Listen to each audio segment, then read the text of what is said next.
Okay guys, what I'm going to explain to you is how the cane came to be, the origin. Where did it start? First of all, we understand that the origin of the cane began with the walking stick. The walking stick, if you go back into the Bible, you guys are going to see the walking stick. Similar to this, actually very similar to this is a natural piece of wood, comes from a tree, it's not manufactured. This is a walking stick. This particular cane came from Japan, and it's very hard wood, will not crack, will not break.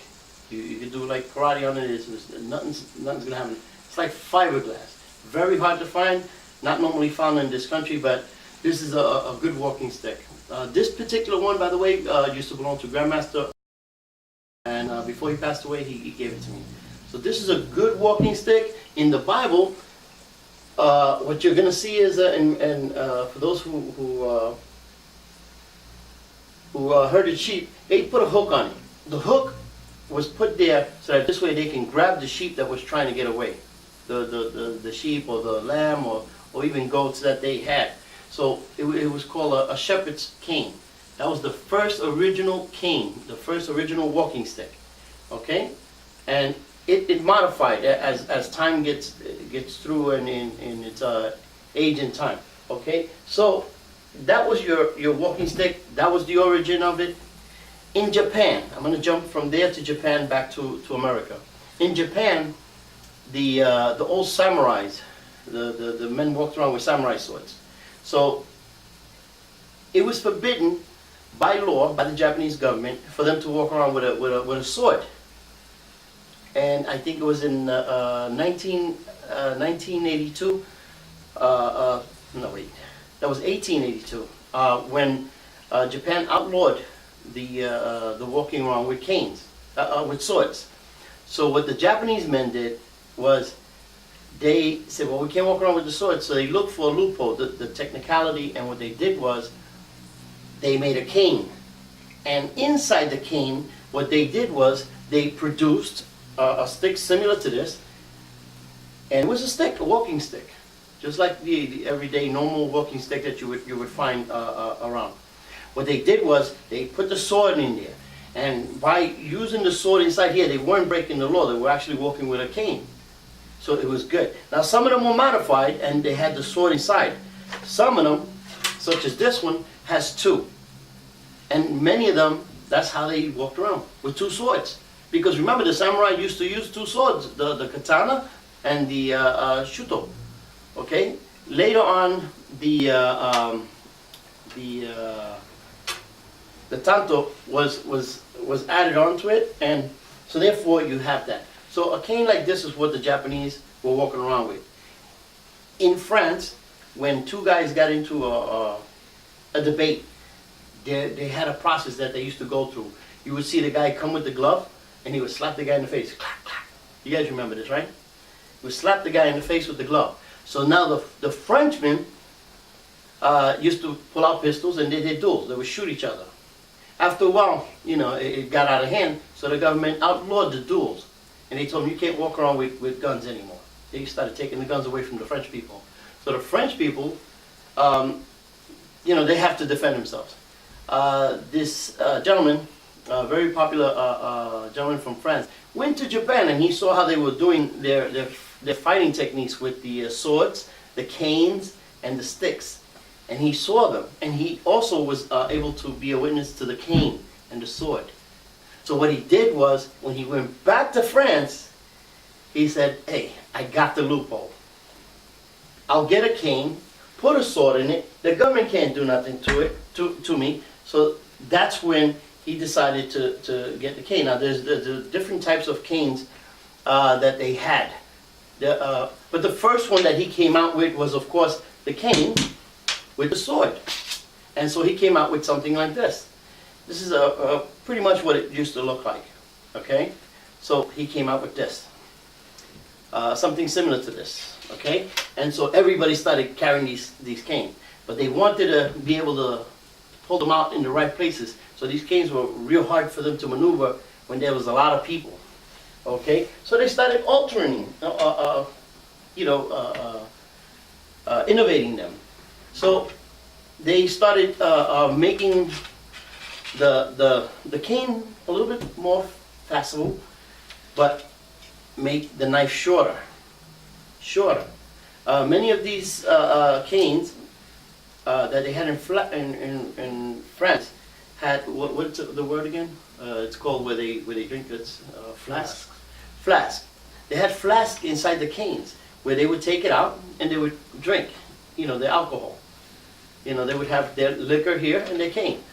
They would get drunk and then fight with the cane, of course. All right. But in modification, you could have always put poison in there to poison the person who you're going to have problems with, or they had powder to blind the people. So they would put the powder inside the flask and shoot the flask at the people from the cane whenever they got in trouble with a lot of people. And that would blind people. It would work something similar to the mace that is used today, or pepper spray. So that's how they used that cane that way. They modified it in Europe, and as time goes by, the cane starts to take different effects. Okay, it would start walking.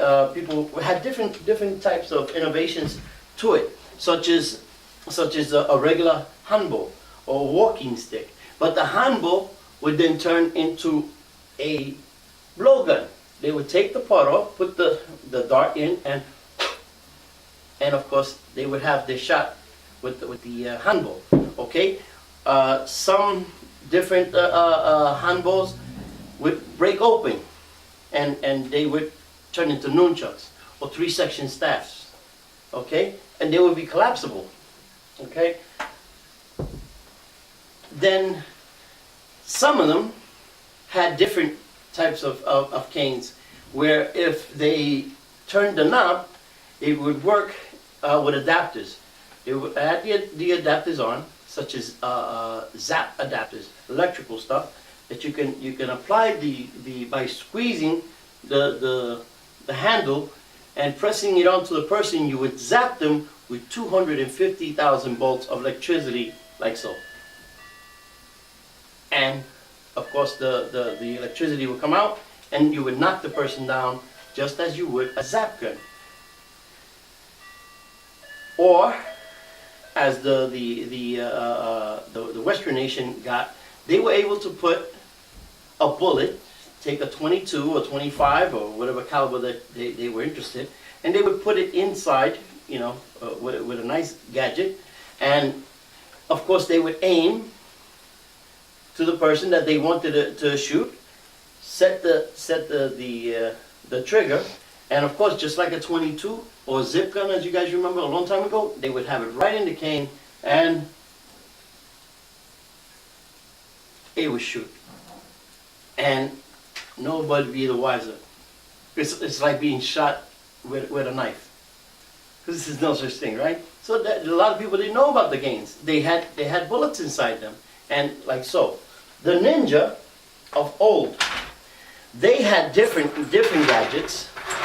So they had canes, or rather not only the old, but the more modern ninjas, but they started adding stuff to the canes.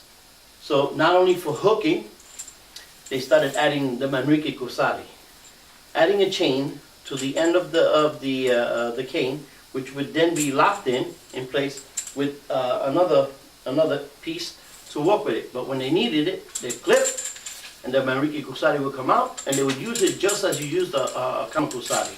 Now, these are different things that the canes were used for. Why the cane? The cane it's a good legal weapon. If you're walking down the street and you were attacked by a dog, you could beat the dog off with the cane. It's simple. You're walking down the street, you see a dog, you hit it with the dog, hit it with the cane, the dog will, and he'd run away, right? The same thing would happen to a human predator. If you were walking down the street and somebody was going to mug you, if you had your cane and it was hooked up, then it would work beautifully. It would be the perfect weapon. The cane, the perfect weapon.